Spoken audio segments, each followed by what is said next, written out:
Halo semuanya, Assalamualaikum warahmatullahi wabarakatuh. Perkenalkan, nama saya Srianti, mahasiswa TPHP 2019.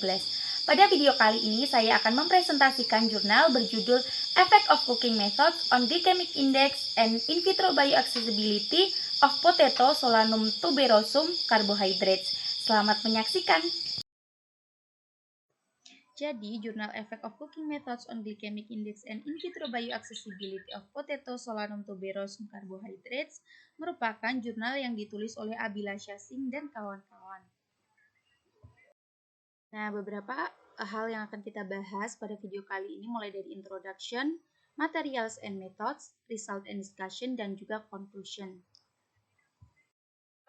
Nah, yang pertama yaitu ada introduction atau pendahuluan, di mana kentang merupakan sumber tanaman pokok sebagai sumber yang baik penghasil vitamin, pati dengan kandungan pati sebesar 70 sampai dengan 80%, protein, mineral, serat pangan, antioksidan dalam bentuk fenolik dan juga karotenoid. Nah, kentang ini banyak sekali dikonsumsi oleh hampir seluruh masyarakat di dunia karena metode pengolahannya yang beragam, mulai dari boiling, microwaving, frying, dan lain sebagainya. Nah, tentunya metode pengolahan yang beragam ini menyebabkan perubahan nilai nutrisi pada makanan. Selanjutnya adalah pati. Pati merupakan polimer karbohidrat yang terdiri dari jumlah besar unit glukosa yang terikat oleh ikatan glikosidik dan tersusun atas amilosa dan amilopektin. Pati dibagi menjadi 3 tipe. SDS atau Slowly Digestible Starch merupakan tipe pati yang butuh waktu lama untuk dicerna, tetapi dapat dicerna secara sempurna dalam usus halus. SDS ini dapat diubah menjadi molekul glukosa setelah 120 menit pencernaan. SDS berperan dalam penyeimbangan level gula darah. Selanjutnya ada RDS atau Rapidly Digestible Starch, merupakan tipe pati yang dapat diubah menjadi molekul glukosa setelah 20 menit pencernaan. RDS ini menyebabkan lonjakan gula darah dalam tubuh manusia. Selanjutnya adalah RS atau Resistant Starch, merupakan pati yang tidak dapat dicerna di dalam usus manusia tetapi mengalami fermentasi oleh bakteri yang ada di usus manusia menghasilkan short chain fatty acid atau SCFA. Dengan kandungan pati yang tinggi pada kentang, kentang ini berpotensi untuk mengembangkan resistant starch selama pemasakan dan proses pengolahan lainnya. Metode pengolahan pada kentang akan mempengaruhi nilai indeks glikemik atau IG. IG sendiri dipengaruhi oleh beberapa faktor seperti kultivar kentang, kematangan, struktur pati, kondisi penyimpanan, dan juga metode pengolahan. Indeks glikemik pada kentang dipengaruhi oleh teknik pengolahan meliputi metode pengolahan, waktu pengolahan, suhu pengolahan, dan suhu ketika makanan tersebut dikonsumsi. Selanjutnya adalah materials and method atau bahan dan juga metode yang digunakan. Bahan yang digunakan atau sampel yang digunakan merupakan varietas kentang Kufri Chipsona 3 atau KC3 yang dibesarkan di Central Potato Research Institute CPRI Stasiun Regional Madipuram, India menggunakan standar praktek pengemasan. Varietas kentang selanjutnya yaitu Lady Rosetta atau LS diperoleh dari India Tobacco Company Limited atau ITC India digunakan untuk percobaan. Percobaan dilakukan di Fisiologi Tanaman, Laboratorium Biokimia dan Teknologi Pasca Panen IKAR Central Institut Penelitian Kentang Shimia di tahun 2019. Selanjutnya adalah tahap persiapan sampel, yaitu penyiapan 3 umbi disiapkan untuk membuat campuran homogen pada setiap percobaan. Tahapan perebusan yaitu umbi direbus selama 7-10 menit hingga matang sepenuhnya. Microwaving yaitu umbi di microwave selama 5-8 menit pada 1350 watt. Pada tahapan penggorengan yaitu menggoreng irisan kentang dengan ketebalan kurang lebih 2 mm dalam minyak sulingan kedelai pada suhu 180 derajat Celcius. Umbi mentah, rebus dan microwave, diiris dan dikeringkan dalam oven dengan suhu 60 derajat Celcius sampai kering. Kemudian dibuat serbuk dengan bantuan mixer grinder merek Philips HL7756/00 750 watt mixer grinder. Sampel kering ini akan digunakan untuk menghitung pati, amilosa, pati resisten, total gula terlarut, dan GI atau glycemic index yang dievaluasi dari sampel kering. Sampel yang baru dimasak akan digunakan untuk menguji pengaruh pengolahan pada pati dan bioaksesibilitas gula prereduksi yang dilaporkan dalam weight basis. Selanjutnya adalah pencernaan in vitro. Pencernaan in vitro ini menggunakan metode yang dijelaskan oleh Minekus et al. Pada tahun 2014 dan Miranda, Deuber, dan Evers pada tahun 2013 dengan sedikit modifikasi. Pada pencernaan in vitro akan dibuat cairan oral, lambung, dan usus menurut komposisi berikut ini. Cairan oral dibuat dengan menambahkan 15,1 mmol KCl, 3,7 mmol KH2PO4, 13,6 mmol NaHCO3, 0,1 mmol MgCl2, 0,75 mmol CaClH2O ke dalam 100 ml air suling. Alfa amilase yang diperoleh dari pankreas babi sebanyak 45 mg digunakan untuk 1 gram jaringan umbi. Cairan lambung dibuat dengan menambahkan 6,9 mmol KCl, 0,9 mmol KH2PO4, 25 mmol NaHCO3, 47,2 mmol NaCl, 0,1 mmol MgCl2H2O, 0,075 mmol CaCl2H2O ke dalam 100 ml air suling. Pepsin 13,50 mg digunakan untuk 1 gram jaringan umbi.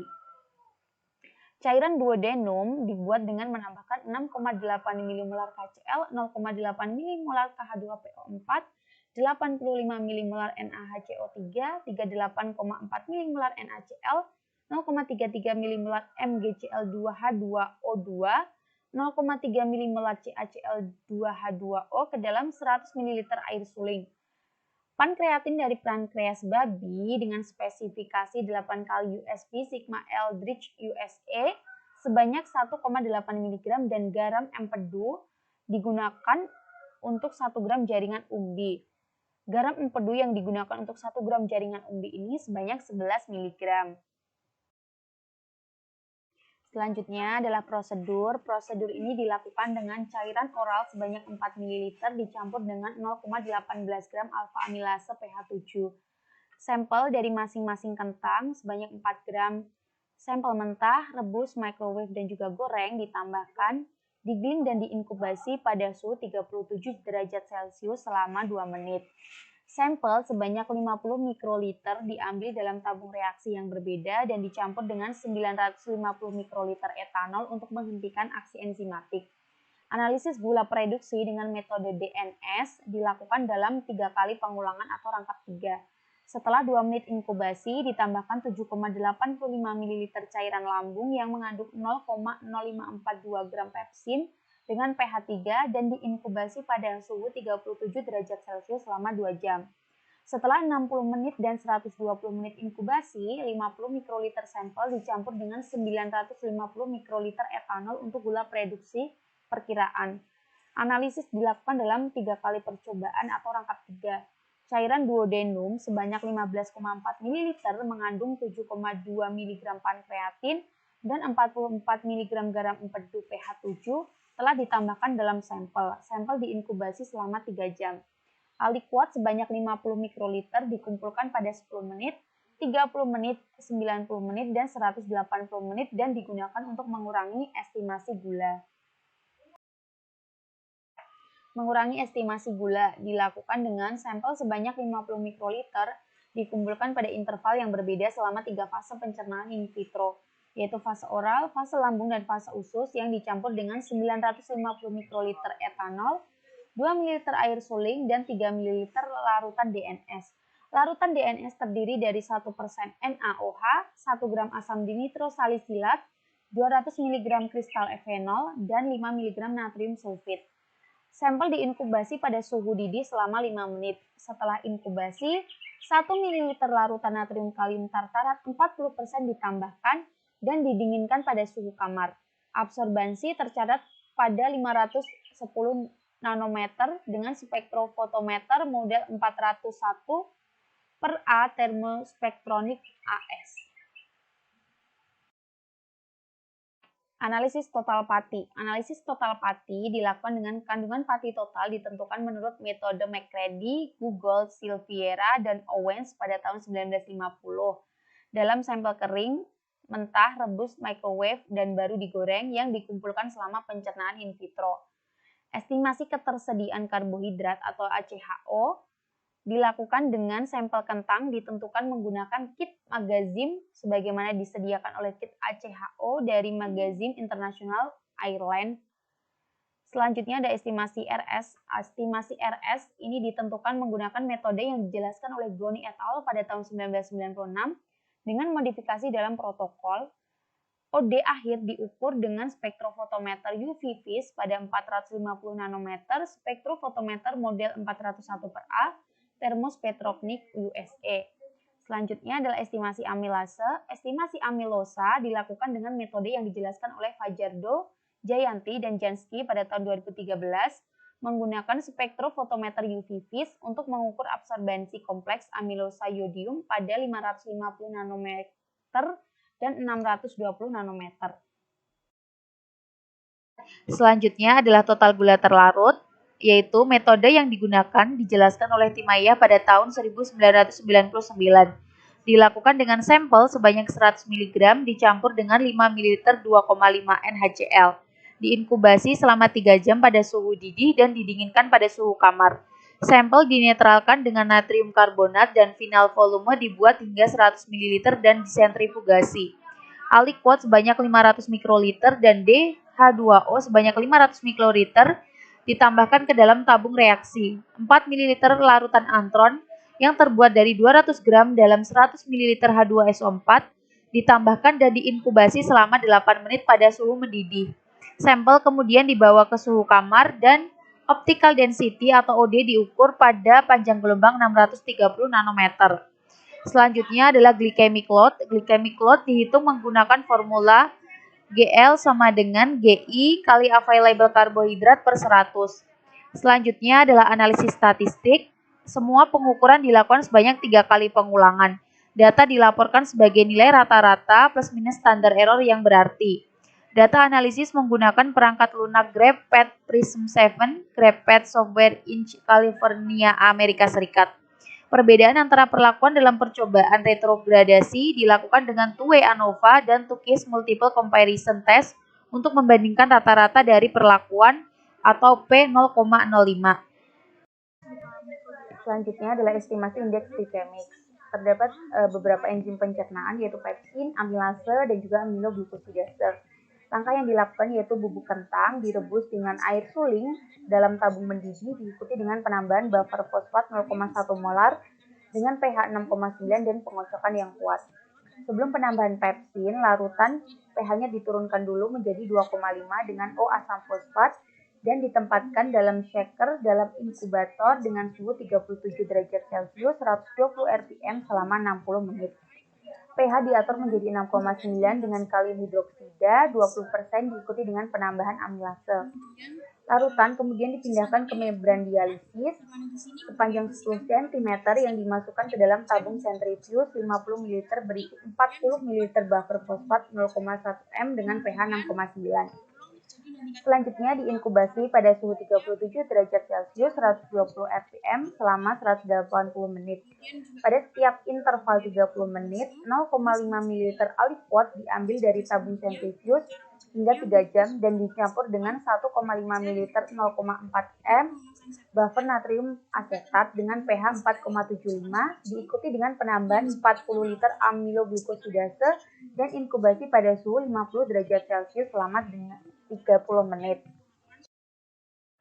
Berikutnya, volume akhir dibuat 10 ml dengan air suling. Aliquot sebanyak 0,3 ml dalam rangkap 3 atau 3 kali pengulangan diinkubasi dengan GO-POD atau glukosa oksidase peroksidase pada suhu 50 derajat Celcius selama 30 menit. Absorbansi diukur pada panjang gelombang 510 nanometer. D-glukosa sebanyak 0,2 gram diambil sebagai karbohidrat standar. Nilai rata-rata diperkirakan dan digunakan untuk memplot kurva diikuti dengan menghitung AUC. SHI dihitung dengan membagi AUC sampel kentang dengan AUC glukosa yang dinyatakan sebagai persentase digunakan untuk menghitung indeks glikemik yang diprediksi atau PGI. Rumus PGI yang digunakan yaitu PGI sama dengan 39,21 ditambah 0,803 kalikan HI. Bagian selanjutnya adalah result and discussion. Yang pertama yaitu terdiri dari 3 jenis grafik. Grafik A merupakan grafik efek pengolahan terhadap kadar pati. Dari ketiga jenis metode pengolahan, pati dihidrolisis sampai batas maksimum. Pati berkurang secara signifikan pada microwave dan tidak signifikan pada penggorengan. Rata-rata pengurangan kadar pati perebusan sebanyak 40%, microwave 64%, dan penggorengan 2%. Lebih banyak hidrolisis pati dapat dikorelasikan dengan lebih banyak akumulasi gula selama memasak. Memasak meningkatkan gelatinisasi melalui pemecahan pati sehingga membuatnya rentan terhadap enzim pencernaan. Microwave cocok untuk meningkatkan pembentukan resisten starch. Kandungan pati meningkat 2-3 kali lipat saat menggoreng, sementara peningkatan 1,2 sampai 1,6 kali lipat selama pemanggangan. Demikian pula kadar glukosa diamati meningkat dari 0,11 sampai 0,52 gram per liter menjadi 0,17 sampai 0,74 gram per liter setelah dilakukan penggorengan dan menjadi 0,27 sampai dengan 0,75 gram per liter setelah dilakukan pemanggangan. Demikian pula, gula reduksi meningkat 1,3 sampai 3 kali lipat setelah pemanggangan dan hingga 2 kali lipat setelah menggoreng. Gambar B merupakan grafik pengolahan dan efeknya terhadap kadar amilosa. Kandungan amilosa secara signifikan lebih tinggi pada umbi mentah dibandingkan dengan sampel matang dari kedua varietas. Rata-rata perebusan menurunkan kandungan amilosa sebesar 14%, microwave sebesar 17%, dan penggorengan sebesar 34%. Kandungan amilosa dalam umbi rebus dan microwave ditemukan secara signifikan lebih tinggi dibandingkan dengan umbi goreng. Namun tidak ada peningkatan atau penurunan kandungan amilosa. Ada pengaruh yang tidak signifikan dari pemasakan terhadap kandungan amilosa. Grafik C merupakan efek pengolahan terhadap total gula terlarut. Selama memasak makanan bertepung, pati dihidrolisis menjadi gula pada suhu yang tinggi yang menyebabkan peningkatan konsentrasi gula terlarut. Gula terlarut total kentang yang dimasak akan meningkat. Pada varietas KC3 mengandung 54 mg per 100 gram berat kering, total gula larut dalam bentuk mentah dan meningkat setelah direbus menjadi 71 mg per 100 gram total berat kering. Setelah dilakukan microwave menjadi 57 mg per 100 gram berat kering dan berkurang setelah digoreng menjadi 52 mg per 100 gram berat kering. Kedua, jadi pada pembahasan yang kedua ini terdapat dua grafik. Grafik yang pertama merupakan grafik efek pengolahan terhadap total gula reduksi. Berbagai metode memasak seperti merebus, microwave, dan menggoreng kentang menyebabkan peningkatan gula reduksi total.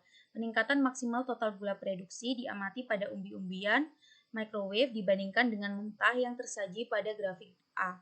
Gula reduksi harus kurang dari 0,15% pada kentang yang akan diproses. Pada suhu penggorengan yang tinggi, gula reduksi yang ada dalam kentang berinteraksi dengan asam amino bebas dan menghasilkan reaksi Maillard yang mengarah pada pengembangan warna gelap dengan rasa tidak enak pada produk yang digoreng. Gambar atau grafik B merupakan grafik efek pengolahan terhadap total kadar karbohidrat. Kandungan karbohidrat total diperkirakan dalam kentang yang dimasak dengan berbagai metode. Karbohidrat total ditemukan minimal dalam sampel kentang mentah yang meningkat secara signifikan setelah direbus, microwave, dan digoreng. Namun tidak ada perbedaan signifikan yang diamati antara kandungan karbohidrat total sampel direbus dan microwave. Karbohidrat total ditemukan minimum pada sampel mentah varietas LR yaitu sebanyak 12,25 gram per 100 gram FB dan maksimum pada sampel gorengan varietas KC3 yaitu sebanyak 17,18 gram per 100 gram FB. Pembahasan yang ketiga terdiri dari 3 grafik pula. Grafik A merupakan grafik efek pengolahan terhadap kadar resisten starch. Resisten starch dalam kentang mentah secara signifikan tinggi, yaitu sekitar 61% di varietas LR dan 65% di varietas KC3. Memasak dapat menurunkan kandungan resisten starch secara signifikan. Umbi rebus varietas LR dan KC3 mengandung 0,42% dan 0,30% resisten starch. Pada proses microwave, masing-masing varietas mengandung 0,33% dan 0,25% RS. RS dalam sampel gorengan meningkat secara signifikan dibandingkan dengan umbi rebus dan microwave, dan kandungannya masing-masing sebesar 0,59% dan 0,56% di varietas LR dan KC3. Grafik B merupakan grafik efek pengolahan terhadap glycemic index. Glycemic index atau GI dikategorikan sebagai glycemic index rendah pada makanan karena kurang dari 55. GI sedang 56 sampai dengan 69 dan GI tinggi lebih dari 70. Pada skala glukosa yang dituliskan oleh Brian Miller pada tahun 2003. Kentang yang dimasak dalam percobaan ini mengandung glycemic index yang tinggi yaitu lebih dari 70. GI secara signifikan tinggi pada umbi rebus dari kedua varietas. Glycemic index berbeda secara non-signifikan antara umbi microwave dan umbi goreng dari kedua varietas. Kentang rebus dilaporkan menyebabkan rasa kenyang yang tinggi dibandingkan dengan kentang goreng berdasarkan energi yang setara. Kentang goreng memiliki respon glikemik awal yang rendah dan kurang mengenyangkan selama 45 menit pertama. Kentang rebus dan kentang tumbuk tidak berbeda untuk respon kenyang atau glikemik. GI dilaporkan berkorelasi negatif dengan resisten starch. Hasil percobaan ini menunjukkan penurunan yang signifikan dalam glycemic index ketika umbi digoreng menjadi keripik dibandingkan dengan sampel direbus dan microwave.